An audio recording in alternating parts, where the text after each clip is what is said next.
everybody to the Martin E. Siegel Theater Center here at the Graduate Center CUNY, and here was the PhD program in theater. So it's a wonderful evening in New York City, but not only for the city, but I think also for this theater. We have with us tonight Erika Fischer-Lichte, and here she is.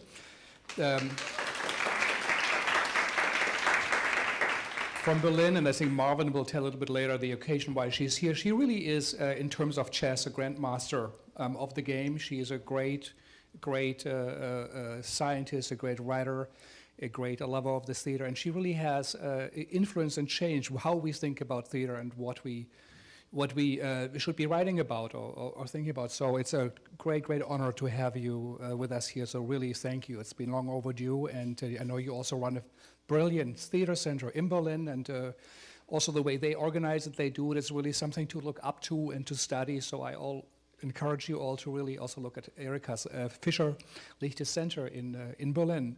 The Siegel Center bridges academia and professional theater, international and American theater. So of course this is right close to our heart, and we are truly thankful that you took the time in those few days you were here in New York to come and visit us.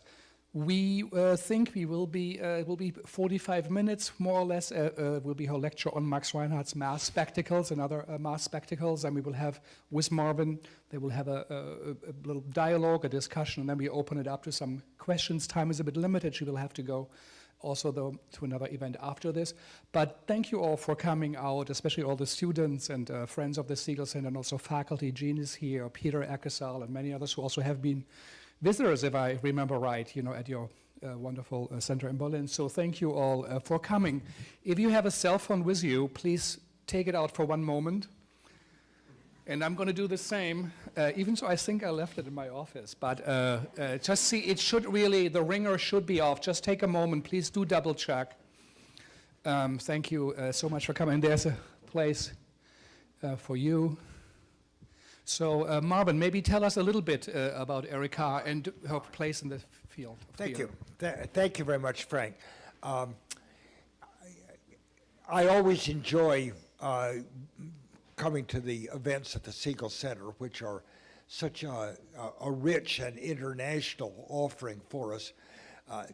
Tonight is a very special pleasure and a very special honor for the center, a pleasure for me because I have a chance to introduce one of my very dearest friends in the theater. It's always a delight to see her. I see her much more often in Berlin than in New York, but I hope she will join us more from time to time in the future. Erika is here to receive a Lifetime Achievement Award from the Piscator Foundation. And so we were fortunate enough to be able to impose on her to join us as part of the occasion of the festivities in her honor. So we're delighted that that opportunity arose.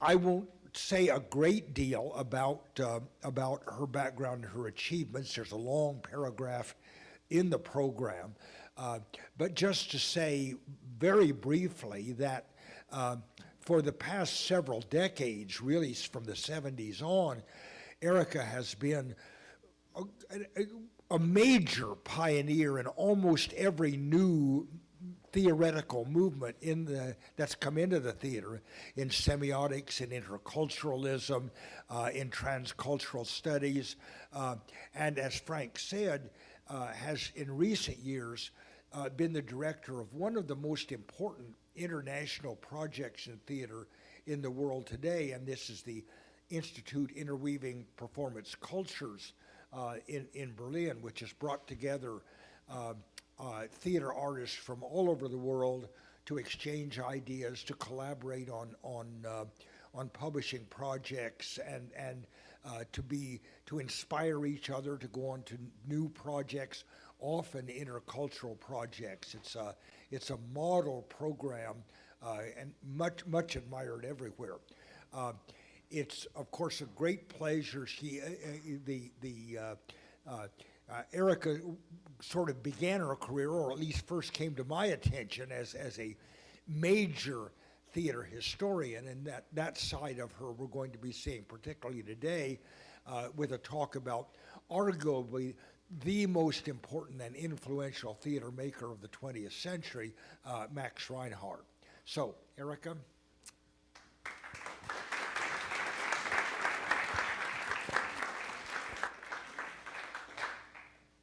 First, Marvin, thank you so much for your kind introduction. When we met in Berlin, at each theater treffen, Marvin said, when will you come to New York? And last year you said, you will never come. I said, Marvin, I shall come. And here I am now, as you can see. And Frank, thank you very much for inviting me to talk here about Max Reinhardt. Yesterday it talked about Piscator, and today Max Reinhardt, so these are the two, for me, two of the major figures in the early German theater history. I mean, I prefer, of course, to speak without a manuscript, just with notes. But since I cannot use my own language here, I'm more or less bound to read a manuscript which was corrected by a native speaker. And so you have to do with that. Okay, I would talk about the latency of the political in Max Reinhardt's mass spectacles. At the turn of the century, the idea of theater as a festival was widespread among theater reformers. In 1899, the playwright and theater theoretician Georg Fuchs, a disciple of Nietzsche, elaborated it in an article which hailed theater as a celebration of life. He repeated and rephrased the same idea later into very influential books on the revolution of theater that appeared in 1905 and 1909 and were translated into various European languages. In 1900, a book appeared on the subject written by the architect and designer Peter Behrens. And 2 years later, in a conversation with friends and colleagues which took place at the famous Café Monopol in Berlin at a late hour, Max Reinhardt explained his plans regarding the function of classic plays in his theater of the future by referring to this very idea.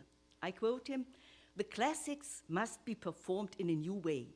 They must be performed as if they had been written by playwrights of today, as if their works were alive today. New life will arise out of the classics on the stage, color and music and greatness and splendor and merriment. The theater will return to being a festive play, which was its original meaning." How different their ideas on theater as festive play might be, they all agreed on certain points. First, on the opposition between everyday life or labor and the festive occasion, which they regarded as liminal time. And second, on the communal experience opened up by festival. For in a festival, there is no separation between actors and spectators. Those who arrive as spectators are transformed into participants, and together they form a community. That is to say, it is the transformative force of a festival, the communal experience it provides, which these reformers all had in mind when proclaiming that theater should turn into a festival. As regards Reinhardt, this was not meant as a political idea. He proceeded from the assumption that theater as festival could only come into being when both parties joined forces, actors and spectators alike.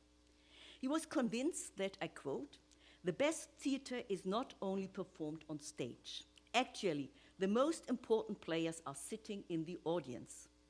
One day, the two-way flow which passes from the stage to auditorium and from auditorium to stage will be scientifically researched." Yes, Marvin, we tried to do that. It's okay. The moment when one who creates receives at the same time and the receiver becomes one who creates is the moment when the precious and incomparable secret of theater is born, unquote. Reinhardt desperately yearned for new, more responsive audiences. He complained about bourgeois audiences. I quote, "The so-called best audience is actually the worst audience, insensitive and not naive. inattentive, self-important, used to being at the center of attention. The best audience is up in the gallery. Reinhardt felt challenged to look for new audiences that would be able to join forces with the actors and thus to create the performance as a festive event. This was the birth of the idea of a new people's theater. In 1908, the Munich Artists' Theater was opened, founded by Georg Fuchs and built by Max Littmann. Fuchs propagated the idea of Volksfestspiele, of a theater festival for the people who, because of the exorbitant price of theater tickets, were excluded from, he said, the most artistically significant and pioneering performances of the stage. It was to be a theater, I quote, for those workers, craftsmen, and employees who are open to art and reaching for the sky, as well as for the broad masses of professionals. When Fuchs organized the first Munich Volksfestspiele in 1909, he asked Reinhardt to collaborate. Reinhardt seized the opportunity to develop and ultimately to realize his idea of a new people's theater, a theater of the 5,000, as he called it, a theater for the masses. The music festival hall on the Theresienhöhe was rebuilt in such a way to include an arena stage in 1910. Reinhardt Stage, Sophocles' Oedipus Rex here, and in 1911, Aeschylus' Oresteia. Both productions later moved to Berlin into a real circus, the Circus Schumann. After the festival season was over, Reinhardt took Oedipus the King on tour through Europe to London, Stockholm, Moscow, St. Petersburg, Vienna, Budapest, and Brussels, among other places. At some cities, such as in Budapest, Moscow, and London, he restaged it with local actors and amateurs for the chorus. Wherever Reinhardt presented the production, it was an overwhelming box office success. It seems that this new theater strongly appealed to pre-war audiences all over Europe and that it found deep resonance. What happened at these performances, where the spectators were given the opportunity to undergo unusual but obviously eagerly sought-for experiences? What was it that attracted the spectators so much? Given the high esteem shown to ancient Greek culture by all Europeans at the time, it seems significant that Reinhardt chose ancient Greek tragedies for his first experiments with a new people's theater, being well aware that the theater in Athens was part of a festival and that it was a people's theater in which all citizens were not only allowed but also expected to participate. He did not intend to present a particular reading of the tragedies. So it does not come as a surprise that most critics express dismay that neither the production of Oedipus the King nor the Oresteia 1 year later could be called a representation of the tragedy's meanings as people saw it in those times. Even though not all went as far as to state that Reinhardt proceeded, I quote, from the principle that the director is everything, the poet nothing, they all question the production's truth to the text and complain that the performance worked more on the senses and the nerves. These are the two words that always occur, the senses and the nerves of the spectators, than on their souls. Nonetheless, they all admitted that the impact of the performance was powerful and that this was due to particular, as they called it, modern scenic devices, which Reinhardt elaborated and applied. From perusing the reviews, the impression arises that most of the devices which the critics mention have to do with a new relationship that seems to have been established between actors and spectators. This is all the more surprising since the audience here, unlike the audience that frequented the Deutsches Theater, this was his theater in Berlin, was far from being homogeneous. As most reviews report, the spectators came from all social classes and strata. As most reviews talk about, there were school classes and students attending, as well as union workers, ladies and gentlemen from the elegant west of the city, as well as scholars who were not in the habit of visiting theater, members of the parliament, and even, something every review mentions, members of the imperial family with their entourage. Also, members of the workers' theater organization, the Volksbühne, could purchase their tickets at special rates for 50 pfennigs, so very low. So this was in fact a people's theater as far as the attendance of all social groups, classes, and strata is concerned. Bearing in mind that at the beginning of the 20th century, it seemed difficult, if not impossible, to turn a homogeneous audience made up of the bourgeoisie into a community, it is most unlikely that Reinhardt succeeded in transforming the members of such a highly heterogeneous audience into members of a community. However, this is what the reviews suggest. The devices mentioned by most critics refer either to the particular use made of the space or the performers' bodies. In Oedipus the King, the arena at the site of the stables was defined by a huge entrance to a palace building from which a flight of steps projected. The circus ring remained empty. On the particular enclosure which had been added to it, 2 altars with so-called sacrificial flames were placed. The nearly 5,000 spectators were seated all around the circus ring in a kind of amphitheater arrangement. A cloth of reddish-brownish color was put up under the roof that stretched over the whole huge space of the circus, covering the ring as well as the auditorium. The beginning of the performance was announced by, I quote from a critic, long drawn-out fanfares. Blue light falls in the ring that has become the orchestra. Bell-like sounds clang, swell, voices moan, becoming louder, surging, and the people of Thebes swarm in through the central entrance opposite the built-up stage, running, stampeding with raised arms, calling, wailing. The space is filled with hundreds of them, and their bare arms stretch to the sky. Here we should see the first picture. Oh, there it is already. I did not notice. I was in here and there and not there. Yes, there you can see these masses which formed the chorus. Not 15, but as was usually the case in Greek churches, but these masses all over. The opening already reveals the dominant devices characteristic of the performance as a whole. First, the occupation of the space by the masses, and second, the way a particular atmosphere functions. I start with the first. Partly confused and irritated, if not disgusted, all critics remark on the fact that the chorus did not consist of these mere 15 members, but rather of hundreds. The chorus members not only moved and acted in the chorus, that is in the ring, overcrowding it, they also occupied the space otherwise reserved for the spectators. They had entrances which took them right past the spectators. They even acted among them. They were everywhere. They occupied the whole space.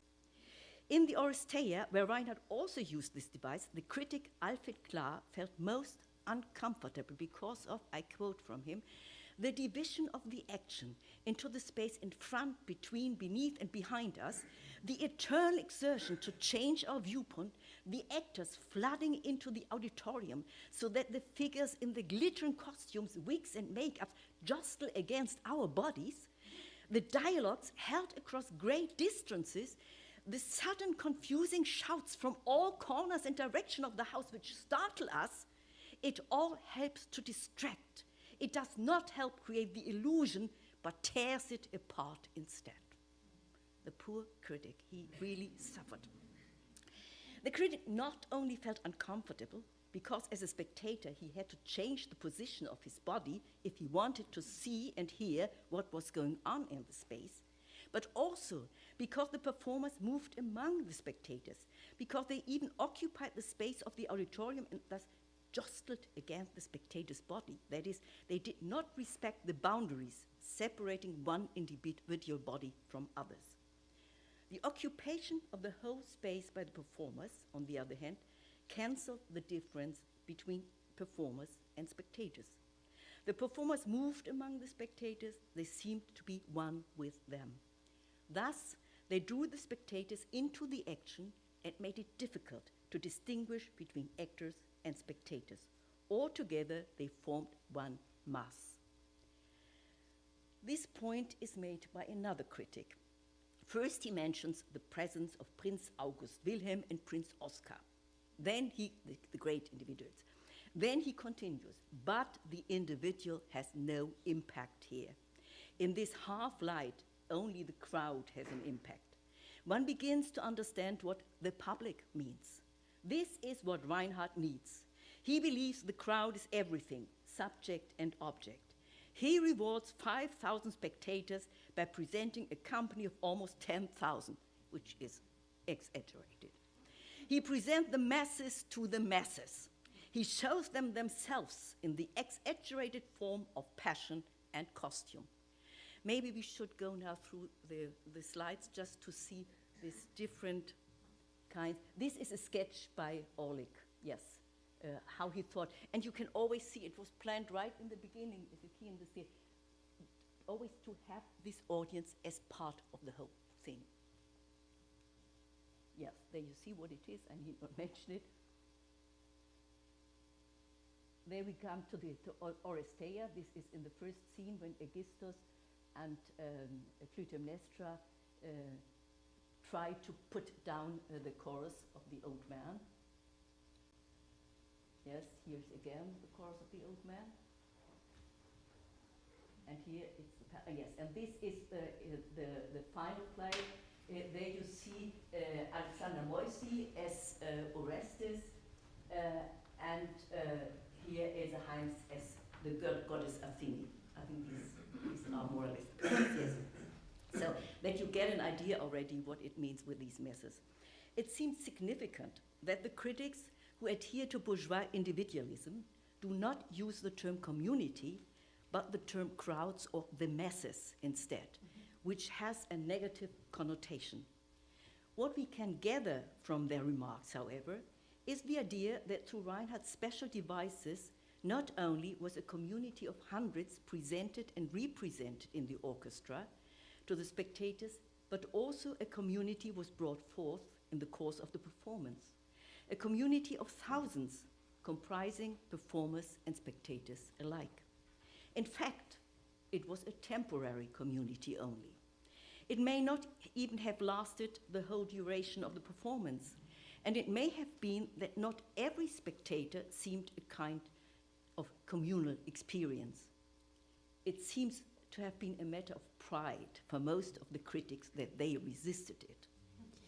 In any case, whatever kind of community it was, it finally dissolved at the latest when the cheers stopped and the spectators left the Circus Schumann. Because the community that came into being during the performance was temporary. It was not able to change the relationship between members of the different social groups, classes, and strata on a longer lasting basis. However, from the reviews we can gather that the performance brought forth a kind of community and established a bond of sorts between performers and spectators. One of the devices that made this possible was undoubtedly the particular use made of the space, a device which we will find being applied to different kinds of political mass spectacles in the 1920s and 1930s. Second, the opening of the performance in the above quotation lists a number of elements which create a particular atmosphere. The blue light, the sounds of the fanfares, the bell-like sounds, the moaning voices, the particular rhythm of different noises, as well as the movements of the performers, all contributed to the creation of a particular atmosphere. As we learned from the reviews, some of the recurring elements in the performance, which had an effect on the spectators, included constant lighting changes, blue, violet, green, grayish, reddish, brownish, bright like sunlight, and so on. The orchestration of music and sounds, the changing rhythm of movements, sound, and music. By the time Reinhardt produced Oedipus the King, he was already famous for the ways in which he created and used atmosphere. The reviews of all his productions mention the atmosphere. They talk about the Stimmung. We would today use this word atmosphere. It was not only the use of light, color, music, sounds, and rhythm of movements which contributed to the atmosphere, but often smell too. His famous Midsummer Night's Dream in 1904 was regarded as sensational because it used a revolving stage which was covered in fresh moss that emanating a bewitching fragrance in the space, giving the spectators an intense physical sense of the presence of the woods. Reinhardt applied this sophisticated use of atmosphere, something he had developed over the previous 10 years, to Oedipus the king as well as to the Oresteia. Whether this created, I quote, a magical effect and wild excitement, as in Oedipus, or, another quote, a barbaric atmosphere, which was circus-like in the most vulgar sense, another critic, as in the Oresteia, when Agamemnon made an entrance to the clash of circus music with, now again, the critic Jakobson, for snorting, stamping horses. It seemed that in all cases, it was a particular atmosphere which succeeded in involving the spectators and making a strong impact on them. As the philosopher Gernot Böhme explains, a particular atmosphere is not bound to space, although it does permeate space.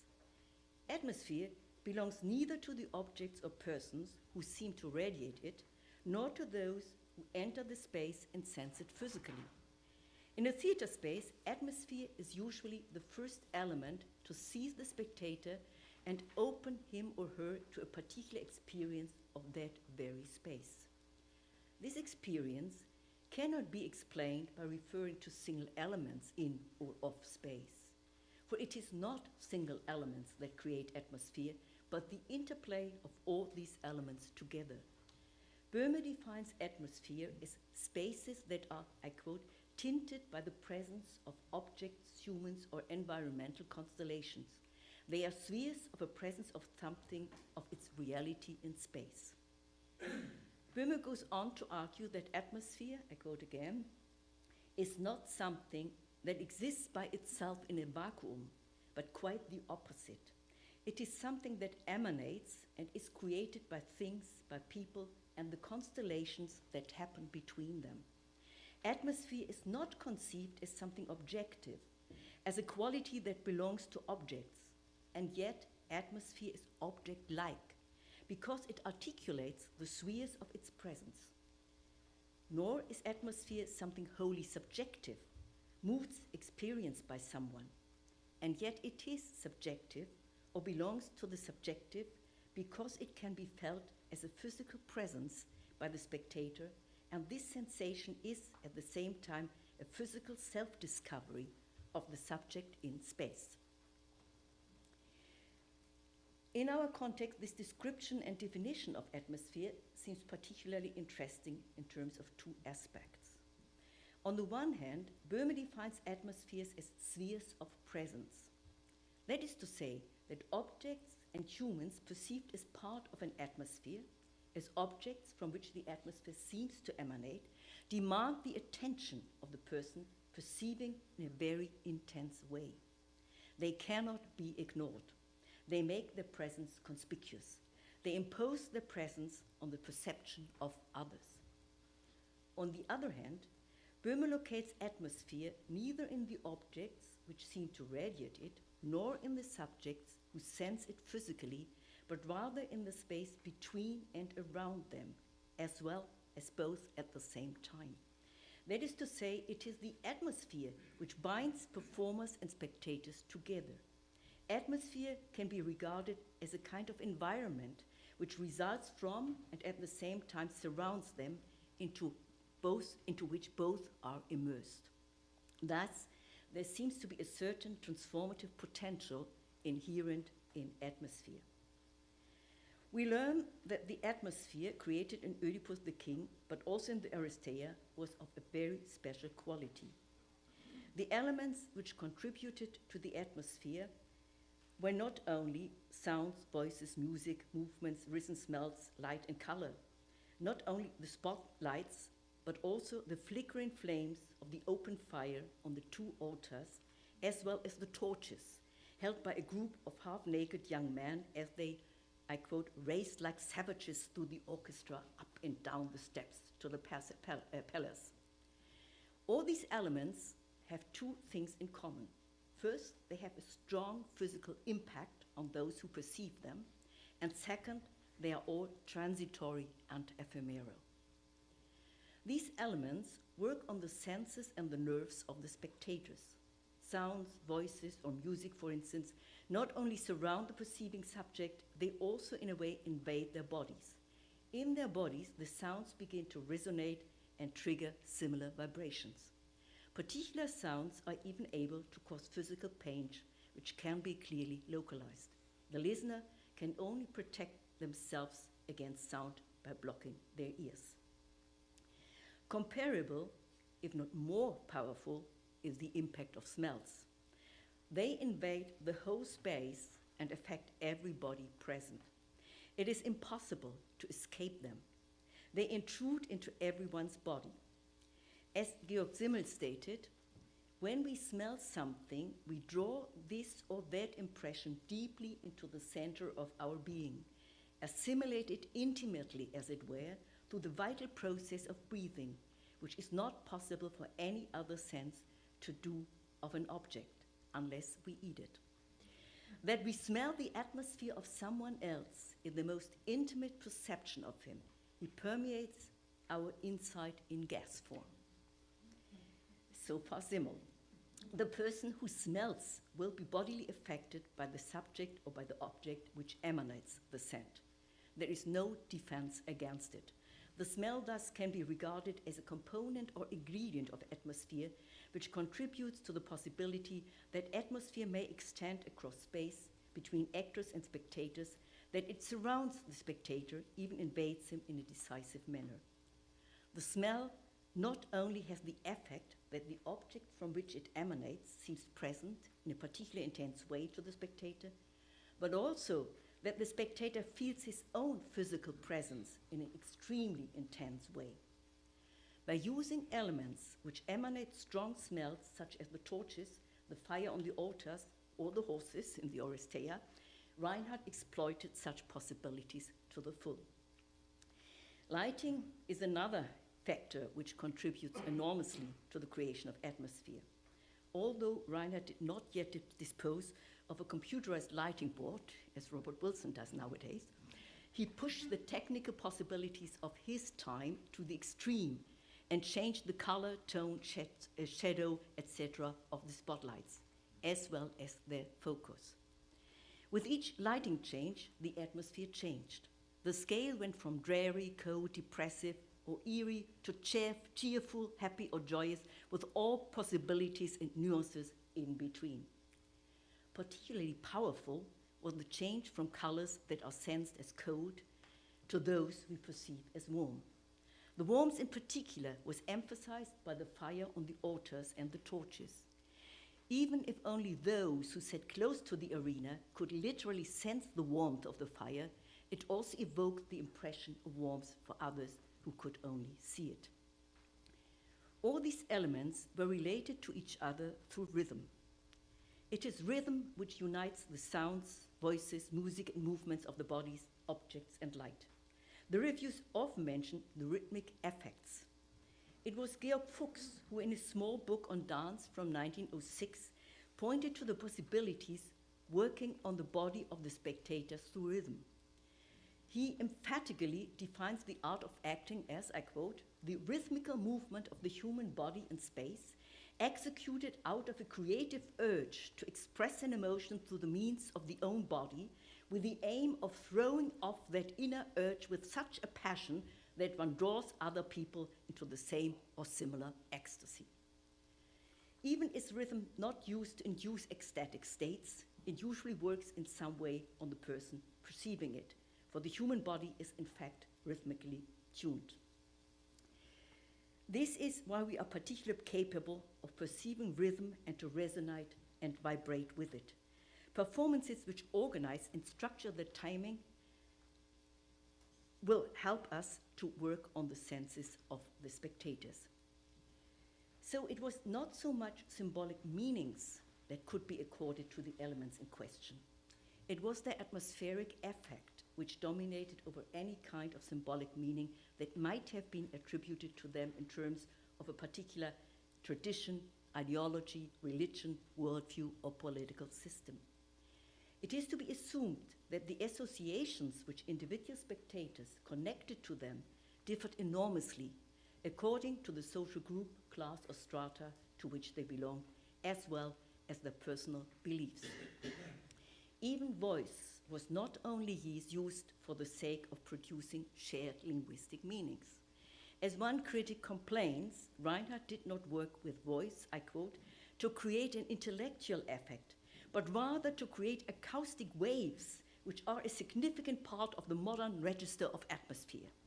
The chorus thus must produce all kinds of sounds imaginable, muttering, gasping, screaming, or sobbing.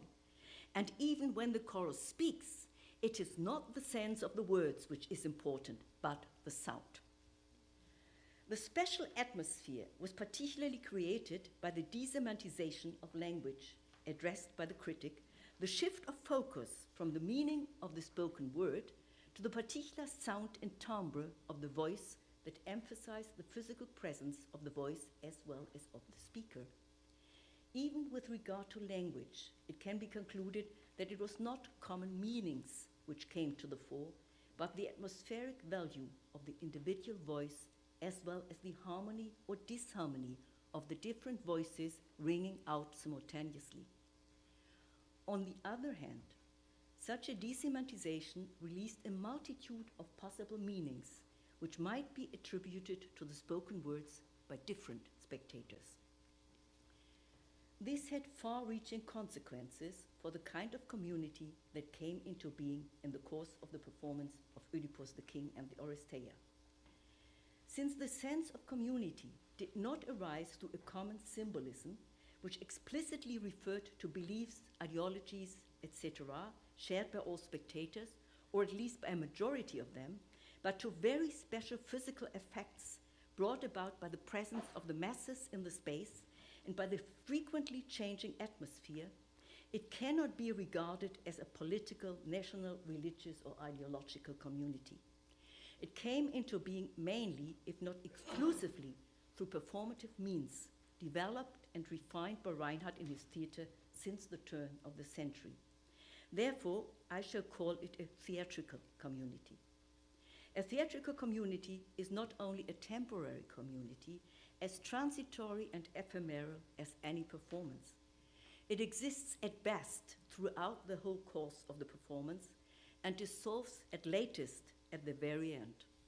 Moreover, it is a community which is not based on common beliefs and shared ideologies, not even on shared meanings. It can do without them, for it comes into being through performative means.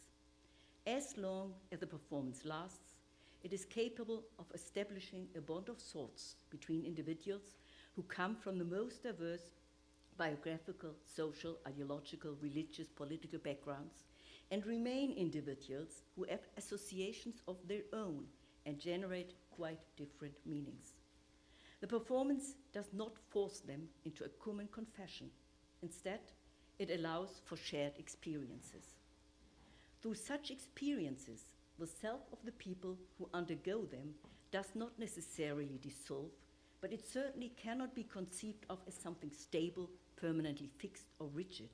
Rather, it is thought of as becoming fluid, undergoing transformations while the experiences are lived out. The community that came into being during the performances of Oedipus the King and the Oresteia was not able, nor did it aim, to establish some kind of collective identity among its members. Since it was primarily based on shared short-lived experiences, emotions, or bodily sensations, and dissolved the moment after it happened, it was a community in a liminal state, never able to acquire an identity of its own. In some respects, it might appear as an utopian community. As the enormous success of Oedipus the King on its tour through Europe indicates, this kind of community brought forth by the performance highlighted and at the same time satisfied certain needs felt by various different European countries. After the war, the social and political conditions in many European countries had changed considerably. They allowed to transform Reinhardt's theatrical communities into specific ideological and political communities with a particular collective identity to be confirmed by these mass spectacles. Under these circumstances, Reinhardt's theater, his mass spectacles, were turned into political theater that served very specific political aims. The political that had been latent in Reinhardt's mass spectacles now came to the fore and became manifest. Before I go to those political performances, I just want to mention a revival which Reinhardt did with his Oresteia at the beginning of the Weimar Republic, when the Circus Schumann was rebuilt into his große Schauspielhaus. There you read in a critic about the audience, the image of a community of thousands was wonderful and heartrending, perhaps all the more heartrending for the intellectual German citizen because the spatial unity of the masses reawakened his yearning for an inner sense of belonging. Can we be one people? Here sits Herr Scheidemann. These are now names that are very important and prominent within the Weimar Republic. Here sits Herr Scheidemann, over there Privy Councillor Herr Röthe. There is Hauptmann's Goethe-like hat. Over there Dr. Kohn waves to a comrade. But Scheidemann looks past Röthe and Kohn passes Hauptmann with only a shrug of the shoulders. Even outside the work environment, there is no feeling of unity.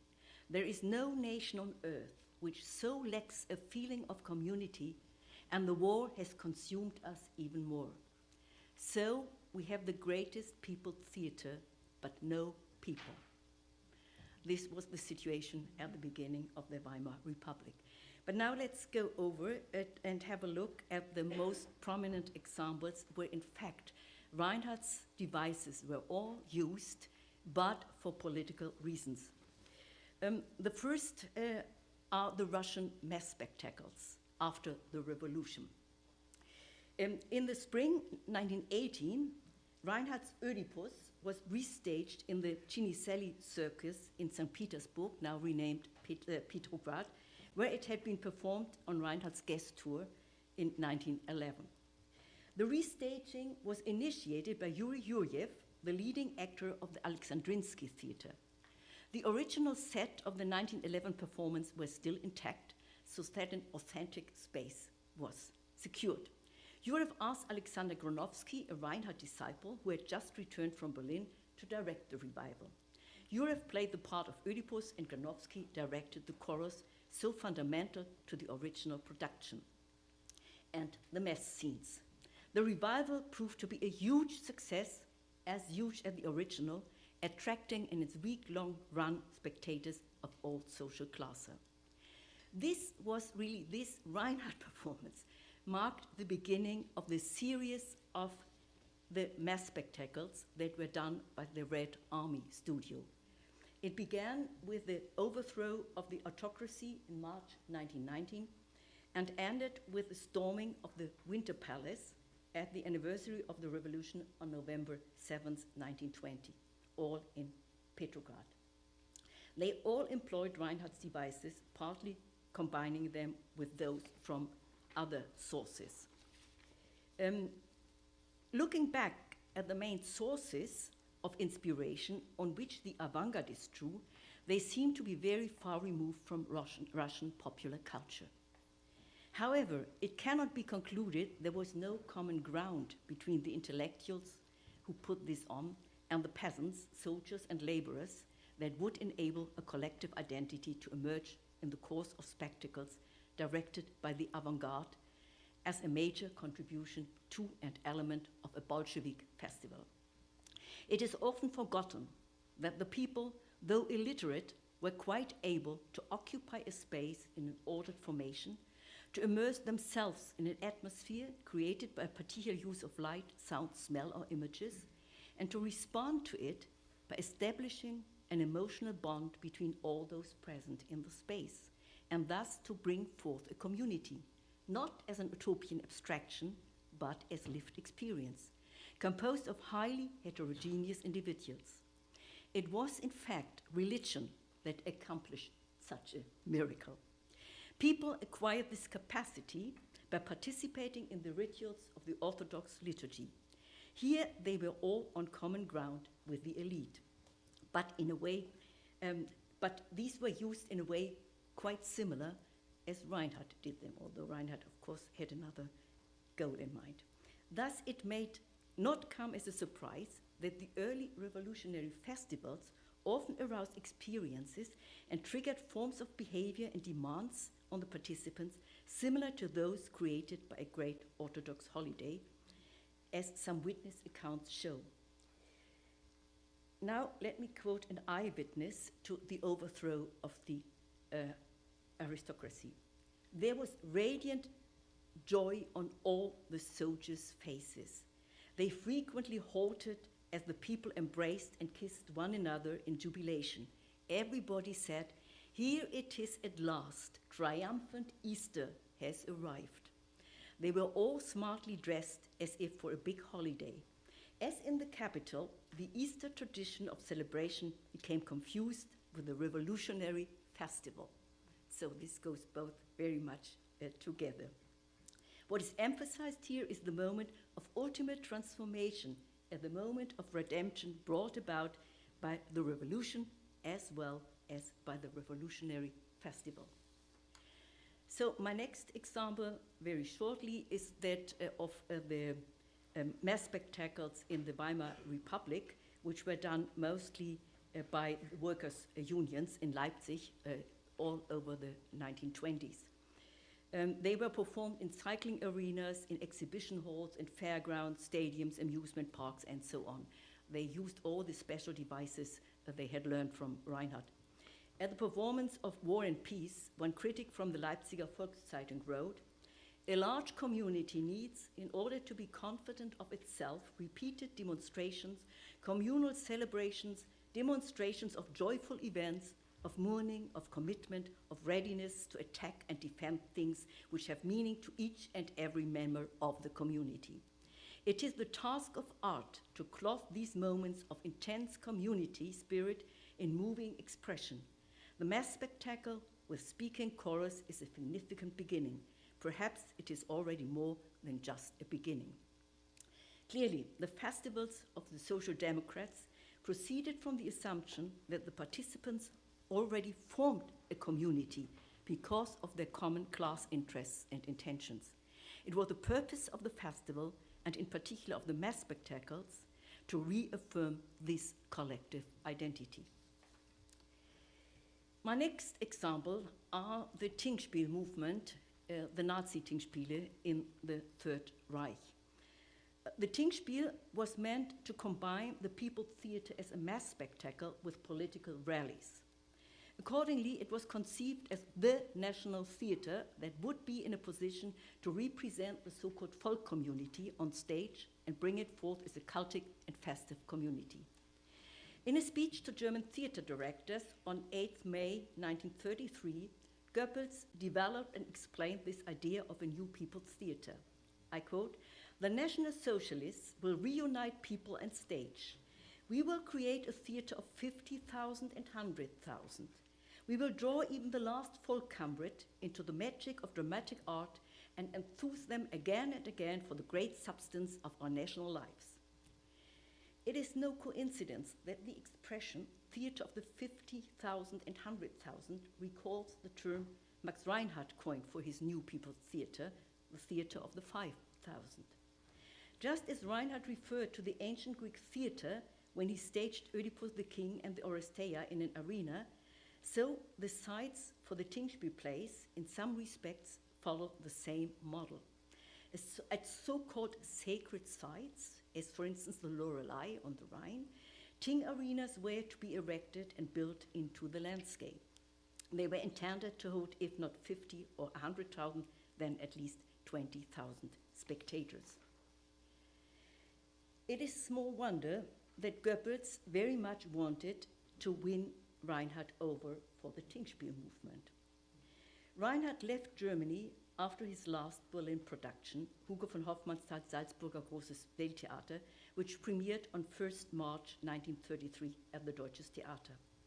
The actor Werner Krauss was sent after him to offer him, now listen to that expression, to offer him honorary Aryan status and to talk him into coming back in order to stage the planned mass spectacles. He was well aware, Goebbels, that Reinhardt could do that wonderfully well. When Reinhardt declined this offer, he sent Craig to offer it to Piscator, who also declined. So Goebbels didn't care whether one was Jewish or a communist. He just wanted a person who did his job. The Reichsdramaturg Schlösser was convinced that he needed not only special scenic devices, but also, if not foremost, a particular space if he was to activate spectators and create a community of performers and spectators. He defined the architecture of the Ting sites as the expression of the folk community, and its task was to enable its participants to share in, I quote, the experience of a living community. In place, I quote him, in place of one-dimensional perception during a performance on a box set stage with apron, there will be multidimensional perception. The great National Socialist meetings have triggered this movement. They have given the first example of the experience of a living community out of which the new cult spectacle can develop. Only within the framework of this new space can the spectator be transformed into co-actor and the actor become one of the people, Volksgenosse, that's the quote. Thus, it can be concluded that apart from the Ting sites yet to be erected, most of the elements recommended by Schlösser were elements and devices introduced by Reinhardt's mass spectacles. Well, this is why he wanted him over. Now, my last example, these are the American Zionist pageants between 1932 and 46 here in the USA. The first pageant was performed in 1932 in Chicago at the Hanukkah Festival. It took place on 25th December, the second day of the Hanukkah Festival week, which commemorates an important event in Jewish history, the revolt of the Maccabees against the Greek oppressors in 165 BC. The historical event formed the subject of the pageant, which bore the title Israel Reborn. Isaac van Grove acted as the master of the pageant. He was the former director of the Chicago Civic Opera, chief manager of the Cincinnati Summer Opera, and served as musical director of most of the American Zionist pageants. Van Grove wrote the play, composed the music, and conducted the performance. When asked about the model he was following, he did not name the English and American pageant from the 1910s onwards, but he said he had something in mind in the line of Max Reinhardt's spectacular productions. He quite seriously said that he wanted that to do.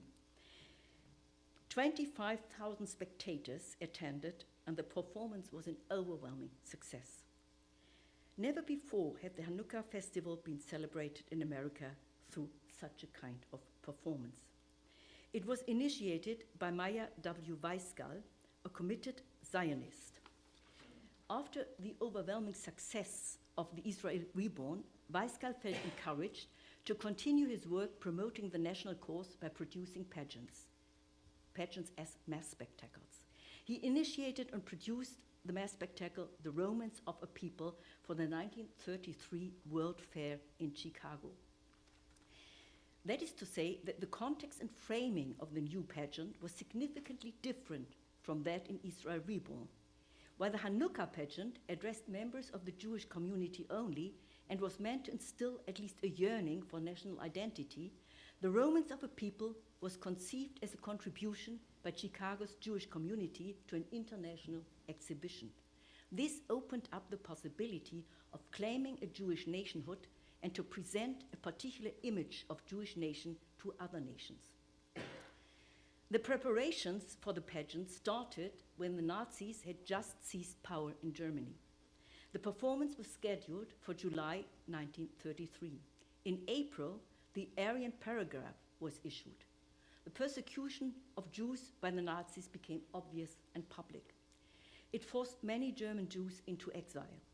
The new situation had to be taken into account, if not by the pageant itself, at least by its framing program.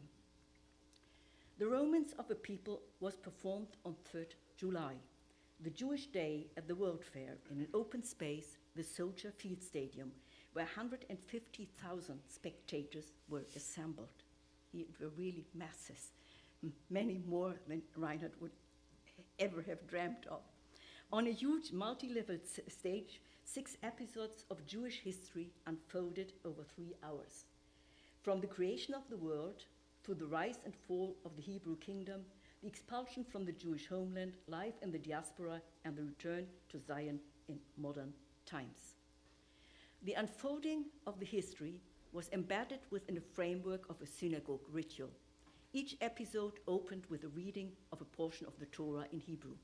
The voice of an invisible cantor emerged from a giant Torah scroll, which was placed unrolled on an illuminated altar at one end of the vast playing area. The performance thus was realized as a particular fusion of theater and religious ritual. The pageant presented Jewish history as a national history bound to a particular land, to Zion. Life in the diaspora appeared as but one episode in the 1,000-year-long history of the people, an episode that must now be ended. Jewish national history would continue in Zion. The performance did not allude directly or openly to the persecution of Jews in Germany. It was the task of the speeches by prominent Zionists opening the evening program to address the issue and establish a link between the actual political situation and the pageant to follow. Chaim Weizmann, later to become the first president of the newly founded State of Israel, made a fervent appeal to Jews in Germany to leave the country without delay and emigrate to Palestine, where they could contribute to the great project of rebuilding their ancient homeland. With Athena Reborn, and in particular the mass spectacle The Romance of a People, it had become obvious that these mass spectacles could work as an effective propaganda instrument, that it harbored enormous potential for promoting and furthering the Zionist cause. Thus, it comes as no surprise that Weizmann decided to continue the series of exceedingly successful pageants. Now he wanted to involve Reinhardt personally. I quote from a letter from Weizmann. While I was working in Chicago on the Romans, I read an item in the paper that Max Reinhardt had to flee Germany. In one of my inspired moments, I sent off a cable to Max Reinhardt, Europe. If Hitler doesn't want you, I'll take you. The cable never reached him, but the idea stayed with me. Its purpose, to put it simply, was to put together a Reinhardt-directed spectacle on a theme resembling the Romans as a sort of answer to Hitler. But unlike the Romans, it was to be the project of some of the greatest artists of our time. Reinhardt did not receive the cable, but still, when he immigrated to the USA, he did, in fact, one of the latest Zionist pageants, which was called The Eternal Road.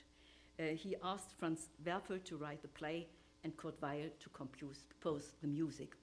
It was not such a big success as his mass spectacles at home, nor as the pageants that were before, but still it was remarkable. And in a way, everything now came full circle when Reinhardt himself exploited his own devices once more.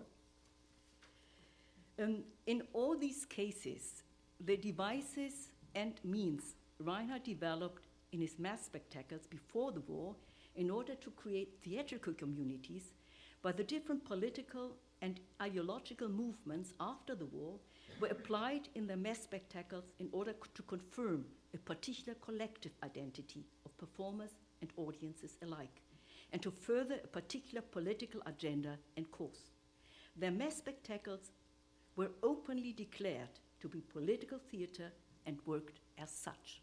Thank you very much.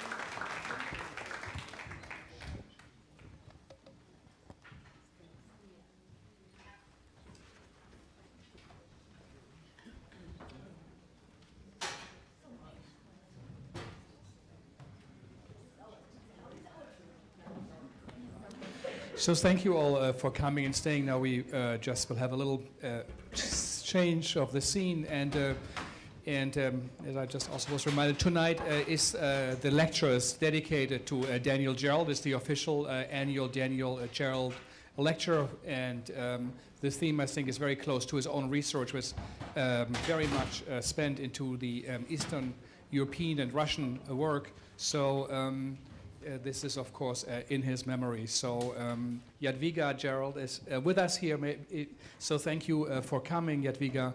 And I'm sure that Daniel would have been very proud that this lecture in his name would be given by you. So thank you for coming. So we'll have a little discussion, or maybe of both of you, and you sit down and maybe some thoughts you have. Maybe you go to the other side. Oh, okay. All right. Thank you.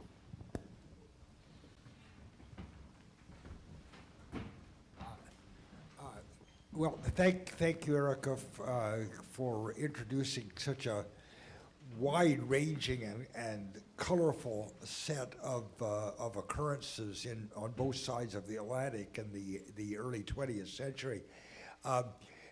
It is remarkable how influential throughout the world Reinhardt was, not only in terms of actual borrowings from him, but the fact that he toured everywhere. I mean,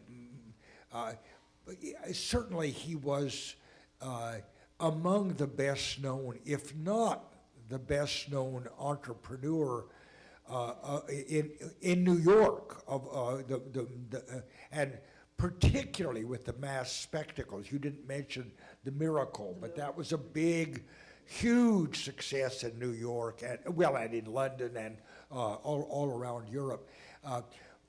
Probably internationally, Reinhardt was most known for the mass spectacles, although of course he dabbled in every kind of theater and was revolutionary in most of them. I'd like, it is such a huge subject, it goes in so many different directions. I would like to actually, though, start by expanding it further and asking Erika to speculate a little bit about what became of this movement. That is, as she said, we go on up into the 1930s, 1940s. It still is a very powerful international. I'm talking particularly about the mass spectacles. They've been politicized in many places, but as we move on past the 1940s, this kind of activity does not entirely disappear, but disappears significantly. It's nothing like it was 15 or 20 years before. And I guess I have kind of two interlocking questions to just ask Erika's thoughts on. One is, where would you trace the continuing influence of Reinhardt on, especially in the mass spectacles, but anywhere you like, on past the Second World War in Germany or in the United States? Where would you look to see a continuing influence? And then sort of on the opposite side of the coin, the things that why don't we have why do not mass spectacles of some kind or another continue with the kind of popularity and prominence that they have before the Second World War? So any thoughts on either? Well, this is purely speculation. Yeah, yes, I it is. Yes, it is. But we like to speculate. Yes. So let's speculate a little bit. I mean, after the war, of course, people did not want to have anything to do with mass, whatever masses it were, whatever kind of. But I think if we look back in the last years, now we don't use the word masses, we don't use the word community anymore. We use other words. We use the term swarm. That's quite obvious, which is, let's say, something that belongs into our time now. We have lots of movements that work like swarms. That is, you can join them and you can step out. You can include and exclude yourself as you want. It's not a homogeneous mass. It's not something where these political mass spectacles were for. I think in a way it's something Reinhardt would have liked very much, because the device, how he used the devices, was this is what I try to emphasize, that each of these spectators who shared experiences still had associations and ideas about that right of their own. So they remained in this respect individuals and not parts of an anonymous mass. And I think that what happens with these swarm movements nowadays, that's something very similar. It is the individual that decides to include or to exclude, and they have become very popular in the last decades. And so I think that is something that one could put a certain line between Reinhardt and these kind of movements. That reminds me of something else that struck me, particularly in the first part of your presentation, as you were talking about the integration of the audience into the acting space and how that was reinforced by rhythms, by atmosphere, by sound, and so on. And I think for New York audiences and perhaps for London audience, this really evokes images of the very popular phenomenon since the year 2000 of what we call immersive theater. Exactly, which is that like what the I storm would. theater, When you started, I just said this is immersive theater. Immersive yes. theater, right. This is why I said to immerse in it. I used immerse the in word it, to immerse in it. notice that properly. And it is. I think that exactly the dynamic that Erika, that you suggest, that is to say, yes, you're coming into an alien world. You're joining a kind of contemporary community, but not entirely. You still have your own interests, your own concern. It seems to be and I think you laid out that dynamic very, very precisely, and I do think that same dynamic works now. I have a related question about that, and that is, it really is kind of a historical question, or kind of a question about the actual dynamics of the crowds. And this is something I've wondered about in the past, looking at pictures of the Oedipus productions and the Circus Schumann or similar things. That is, to what extent is the audience actually participating? That is, when we look there and we see hundreds of people with their hands up, are the people with the hands up, for the most part, actors and audiences sort of standing among them, watching them, or are the actors encouraging the audience, and does most of the audience, in fact, kind of get into the spirit and try to do what the actors are doing? Or do you have any sense of how that dynamic works? Well, yeah, but I think it was not that we can measure it with today's participatory theater forms. I think when I quoted from these reviews, what was really disconcerting at that time, we always have to see it's more than 100 years ago that this took place, that there was not the distance. There you have the performers, and here you are. That this jostled against our bodies. I mean, this is something which you find so often, that they felt uncomfortable, the bourgeois critics, that it was not respected anymore, that they were distanced from that. This jostling the body against that meant they were just taken in. They became part of the whole thing. So I think this is, for their time, a really revolutionary device to get the people into the whole thing. Today it would be, of course, something very different. This is why I always insist on that we have to keep in mind, what time is it? What is what people are used to? What is for them the normal thing to do? And then one can measure how extraordinary that is, what Reinhardt did. If we measure it by standards, what we have today in immersive theater and environmental theater, and I do not know what of theater, because of course Reinhardt went to all these places. He did the Midsummer Night's Dream. He did it in the woods near Munich. He did it in Oxford in the woods. He did now really the Merchant of Venice. He did the Merchant of Venice in Venice on a piazza. He did all these things everywhere. So he had also environmentally, he had all these things in his time. But we have to see that in their time it was absolute, so new, so unheard of.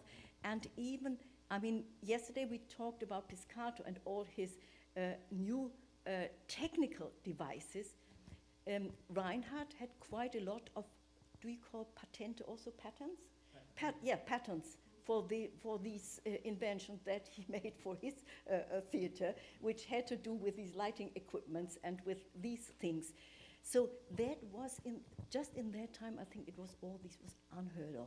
Well, I was struck, and I'd never run across this before, how the many quotes you have from the upper class citizens, and particularly the critics, that said, you know, this is, they're sort of standing aside. I'm not going to be drawn into that kind of, and there is a kind of superiority, and also a kind of a conservatism. That is, it's sort of like, we'll keep on the old Biedermeier idea of sitting quietly in the theater and being respectful and so on. And here's somebody shaking that up. But I was surprised to see how much that was articulated in the criticism. Yeah, but it is also that he took Greek tragedies. This is the Greek tragedies were the Greek tragedies at that time for the German educated middle classes were a very holy thing. It was the greatest you could ever have. And taking this, performing it in a circus where the ordinary people went for their entertainment, and so he brought together. We talk much about that there is a mixture of popular devices and other devices. He used all that already, and this was in fact revolutionary. For a Greek tragedy, you have to stand there with awe. You have to listen to the words of the poet. And the rest distracts you from what is important. And that he just turned all that around, that you partly could not even understand the words, but you had to respond to lots of other things. This was really something completely not to be imagined by the critics and also of the rest of the audience, who then liked it and got into it. Right. And I was struck by the enormous importance of the real smells, real flowers, a real square, a real piazza in everything in real. Venice. And again, I would imagine that on the one hand, you would have conservative critics who say, oh, but this is just cheap entertainment. Of course, people are going to like seeing rabbits on stage or whatever it is. But real art would be more abstract and more, you wouldn't go out to a real piazza with a real gondola. You ought to get something that is more abstract and more elegant on the stage. But you can see how what the popular appeal of that would be. Yeah, it were real horses. This was mentioned. Horrible, real horses, and you know, this critic says, it does not allow us to have an illusion. And they wanted to get into an illusion that they are now in ancient Greece and things are happening as in ancient Greece. So that it was, I think there was a question from the gentleman. I hope I'm not being blasphemous. I'd like to talk just a bit about Reinhardt's influence on some filmmakers, just because Yeah, he something had a lot caught of my influence, yeah. attention here. For example, in the mid-1920s, you had Sergei Eisenstein. Yeah. Made two things, you know, Potemkin. No, it's on. Oh, I'm sorry. Yeah, he made Potemkin, and he also made October, all done with crowds. And he must have been influenced, you know, by Max Reinhardt. And subsequently, his devices in film, the editing and so on, were also used in the Third Reich, as you know, by in Olympiad and in Triumph of des Willens, the Triumph of the Will. And later on, many people were influenced. So I think indirectly, many people were influenced by Reinhardt through Eisenstein. Yeah, yeah. And others very I'm much sure. like. I'm absolutely, because I mean, when he was in St. Petersburg in 1911, it was just a sensation there, and everybody in Russia talked about that. And it's quite clear that Eisenstein, who at that time worked together with Meyerhold at the theater, that he of course knew about that, and that this had an impact on his work. Do you also think that the Jedermann, the everyman in Salzburg, which is still an ongoing tradition, to your question, would you say that's a mass spectacle? Not really, no, I wouldn't say so. Because, I mean, he did not only mass spectacles, he did also, why did he want to build the Kammerspiele, to have an intimate theater? Reinhardt is a person who did, you can't pinpoint him down to one direction. He did the most intimate theater, and he did the most lavish mass spectacles. He tried out whatever he wanted. He used the realistic psychological acting style on the one hand, and on the other, when he did the Goldoni, he used commedia dell'arte devices, and this was and it is quite interesting that the director of the Piccolo theater, when he did his when Strehler did his Servant of Two Masters, he said he had in mind these pictures from Reinhardt's production of that. So there are lots of, in different directions. It's not only the mass spectacles, it's almost everything Reinhardt did that had then a huge impact on other theater.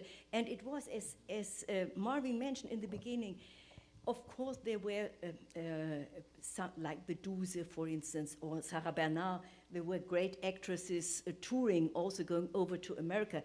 But something what Reinhardt did, doing it with whole plays, whole productions, not only all over Europe, but to the US also, this was unheard of. And I think, in fact, that started again then, let's say, in the 80s again. Before that, it's rather the exception to the rule. People did not tour around. So even in that respect, he was someone where we can say, well, yes, we still do what Reinhardt started. Yeah, I think the most, really the single most remarkable thing about Reinhardt, among all the great theater makers of history, is the eclecticism that he did, as Erika said, an incredible range of work, anticipating really almost every kind of theater experiment of the 20th century, from the most intimate productions in the Kammerspiel to these mass spectacles. And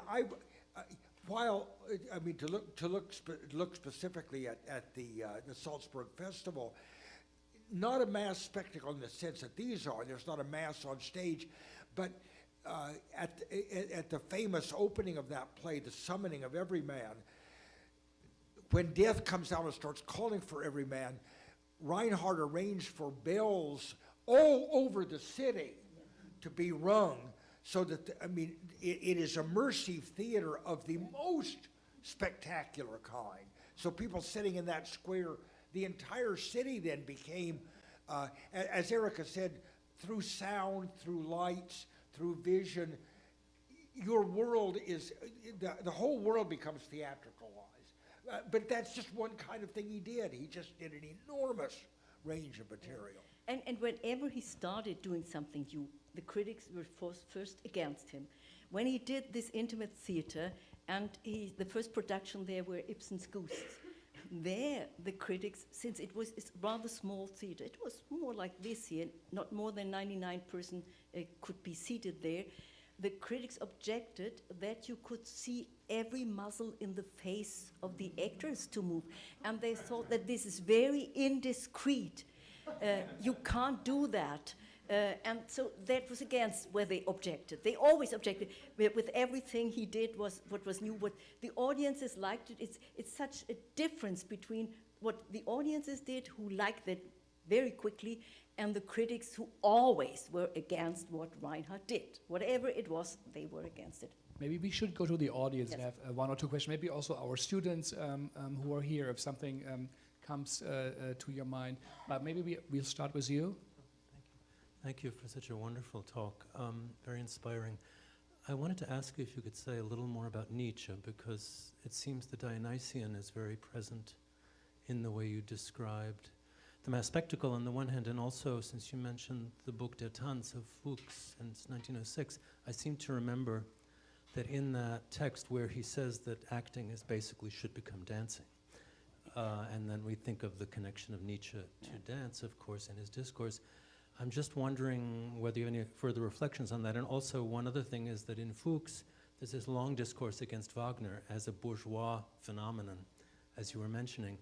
And I'm wondering where the question of myth comes up within the mass spectacle as potentially Wagnerian, and if that is essentially bourgeois in this context. Yeah, well, I think, of course, Fuchs was a disciple of Nietzsche. This is no question about that. And he's talking about ecstasies and everything. You could leave Reinhardt alone with something like ecstasies. He would never have talked about that. For him, I would never say he was a Nietzschean. He was not a follower of Nietzsche. And you can see that also that he was much more aware of the difference in stylistic hates between elements from the popular and elements from high culture. What we think today is so great, that there are artists who mix up popular and high and low culture. That was for him nothing. He crossed this border, but not in the way that he wanted to get his spectators into a kind of ecstasy. They should have the possibility to make new experiences which they could not make at other places. But that did not mean that they, this is what I said, he always insisted that there was the possibility for him to remain and feel themselves as individuals, although they had shared experiences. I think this really takes him away from Nietzsche, who would just have loved that out of these shared experiences comes the dissolution of the selves completely. Whereas I would just say it was a destabilizing of the self also in Reinhardt, but not to that extent, that it would have been a dissolution.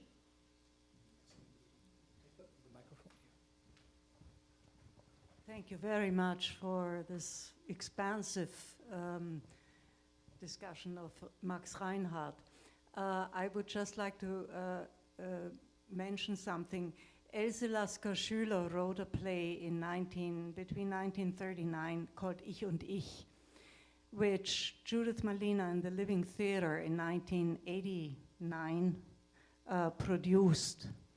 And in it, Max Reinhardt, Else Lasker-Schüler invokes Max Reinhardt as the honorary director, and the play includes Faust and Mephisto and the Marx Brothers and the Nazis who come to hell for a banquet.